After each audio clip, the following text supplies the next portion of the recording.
Bismillahirrahmanirrahim. Assalamualaikum warahmatullahi wabarakatuh.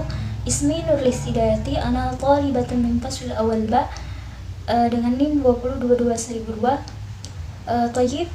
Baiklah, di sini saya akan menjelaskan tentang sedikit makalah yang berjudul Jihazun Nutqi wa A'da'uhu, alat ucap serta anggotanya.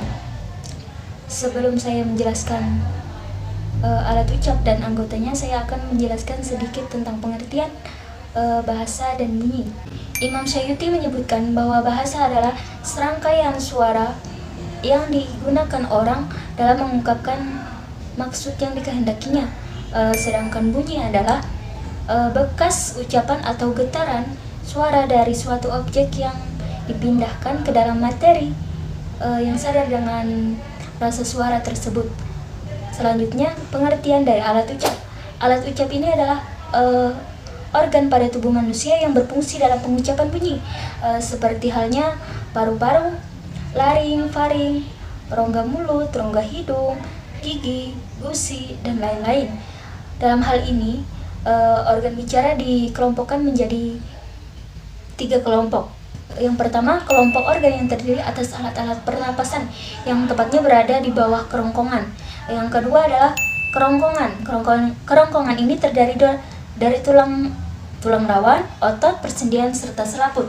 Yang ketiga adalah rongga, 3 buah rongga yang terdapat di atas kerongkongan, yakni rongga tenggorokan, rongga hidung, rongga mulut, atau sama dengan belahan mulut bagian atas, belahan mulut bagian bawah, langit-langit keras, langit-langit lunak, bibir, lidah, gigi, gusi, serta anak lidah.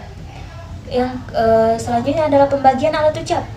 Yang pertama, paru-paru. Paru-paru ini berfungsi sebagai alat bernapas manusia selagi mereka masih hidup. Paru-paru juga mengalami proses mengembang dan mengempis yang dikerjakan oleh otot perut dan rongga dada yang berjalan terus secara teratur. Arus udara dari paru-paru inilah yang menjadi sumber syarat mutlak terjadinya bunyi. Yang kedua adalah laring atau pangkal tenggorokan. Laring ini adalah saluran pernapasan yang membawa udara menuju ke trakea. Fungsi utamanya adalah melindungi saluran pernapasan di bawahnya dengan cara menutup secara cepat pada stimulasi mekanik sehingga mencegah masuknya benda asing ke dalam saluran pernapasan tersebut. Laring juga mengandung pita suara atau disebut vocal cord. Yang ketiga adalah paring atau rongga kerongkongan. Paring ini ialah rongga yang terletak di pangkal-pangkal tenggorokan dengan rongga mulut dan rongga hidung. Fungsi utamanya adalah sebagai saluran makanan dan minuman. Dalam pembentukan bunyi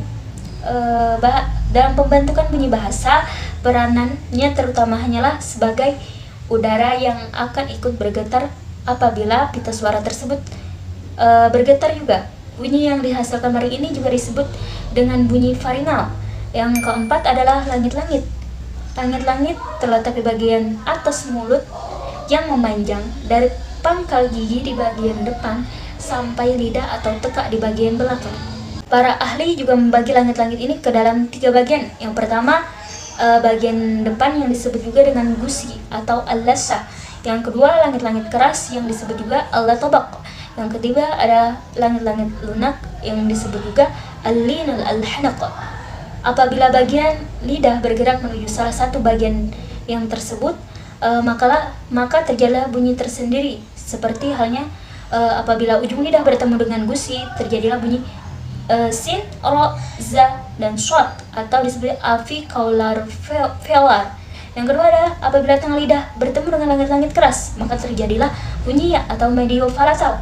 Yang ketiga, apabila pangkal lidah bertemu dengan langit-langit lunak, maka terjadilah bunyi ghoin, kha, dan qaf atau disebut juga dorsovelar. Yang kelima, lubang hidung. Lubang hidung ini dapat mengeluarkan udara ketika posisi langit-langit lunak menurun dan membuka jalan di depan udara yang keluar dari pita suara supaya dapat lewat melalui hidung. Kondisi seperti ini bisa dirasakan ketika kita mengucapkan bunyi nun dan mim. Yang keenam adalah gigi. Gigi ini merupakan alat ucap yang bersifat tetap. Para peneliti juga membagi gigi menjadi 2 bagian. Yang pertama, gigi bagian atas dan kedua gigi bagian bawah. Walaupun gigi bagian bawah dapat digerakkan ke bawah dan ke atas, namun dalam pembentukan bunyi, bahasa tidak banyak berperan, hanyalah bersifat membantu saja. Yang berfungsi penuh sebagai artikulator atau dasar artikulasi adalah gigi atas yang bekerja sama dengan bibir bawah atau ujung lidah. Gigi mempunyai fungsi yang sangat penting dalam proses-proses lahirnya bunyi bahasa, seperti halnya fa, ta, za. Yang ketujuh adalah lidah. Lidah ini terletak ketika ujung lidah bertemu dengan ujung gigi, terjadilah bunyi za, lo, ta. Ketika ujung lidah bertemu dengan pangkal gigi, terjadilah bunyi ta, o, da. Ketika tengah lidah bertemu dengan bahasa langit keras, terjadilah bunyi ja, sya. Ketika tengah lidah bertemu dengan langit keras, terjadilah bunyi ya.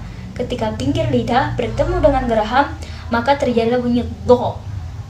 Yang kedelapan adalah bibir. Bibir ini adalah bagian organ ucap yang sangat penting, dan dia adalah organ ucap yang bergerak ketika berbicara.